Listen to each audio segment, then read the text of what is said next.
यानंतर एक धक्कादायक बातमी आहे। बीडच्या आष्टी तालुक्यातील पिंपरी घुमरी गावात हा धक्कादायक प्रकार घडलाय। अल्पवयीन मुलीसोबत प्रेम संबंधाच्या संशयावरून 25 वर्षाच्या तरुणाला डांबून 2 दिवस मारहाण करण्यात आली।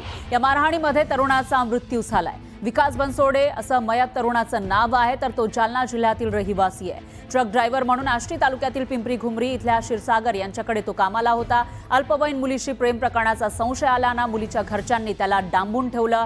2 दिवस त्याला मारहाण केली, त्यामुळे या युवकाचा जागीच मृत्यू झाला।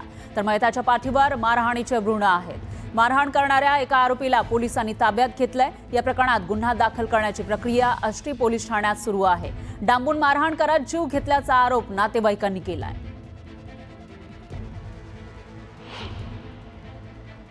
2 दिवसापासून त्याला बांधून मारहाण केली आणि त्यांनी आम्हाला काल कॉल केला की तुमच्या मुलाला घेऊन जा, लवकर या, नाहीतर आम्ही त्याला मारून टाकू, अशी धमकी देत त्यांनी मला कॉल केला।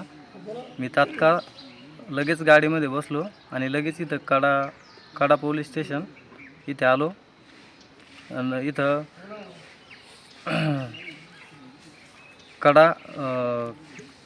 कडा आरोग्य केंद्रामध्ये आलो। तिथं आम्हाला मृतदेह आढळला डायरेक्ट।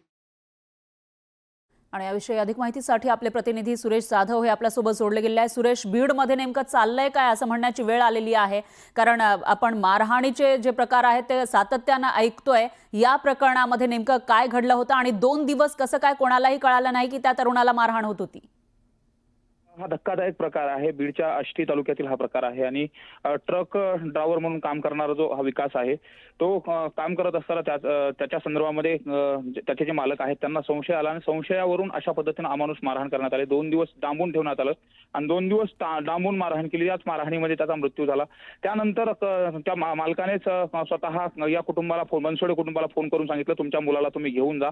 त्यानंतर ज्यावेळेस हे कुटुंब परत आले तर त्या स्पष्ट फोनवरून देखील सांगत असताना सांगितलं जात होतं की जास्त मारू नका, आमच्या मुलाला परत माघारी द्या। मात्र मारहाणीमध्ये मृत्यू झालेल्याचं यांनी सांगितलं होतं। आल्यानंतर मात्र डेड बॉडीज पाहायला मिळाली।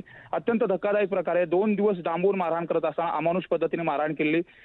जो मयत आहे त्याच्या पाठीवरती आणि सर्व अंगावरती वळ देखील तशा पद्धतीने आहे। त्यामुळे आता त्या प्रकरणामध्ये पोलिसांनी अटकेची कारवाई करत ज्याने मारहाण केली होती त्याला देखील ताब्यात घेतलेले आणि इतर कोण आरोपी आहेत त्यांचा देखील शोध सुरू आहे आणि गुन्हा दाखल करण्याची जी प्रक्रिया आहे ती आष्टी पोलीस ठाण्यामध्ये सुरू आहे। मात्र अत्यंत धक्कादायक आणि संताप त्याचबरोबर चीड आणणारा प्रकार आहे। ज्या पद्धतीने मारहाण केली ती देखील अत्यंत अमानुष पद्धतीने मारहाण केली आहे।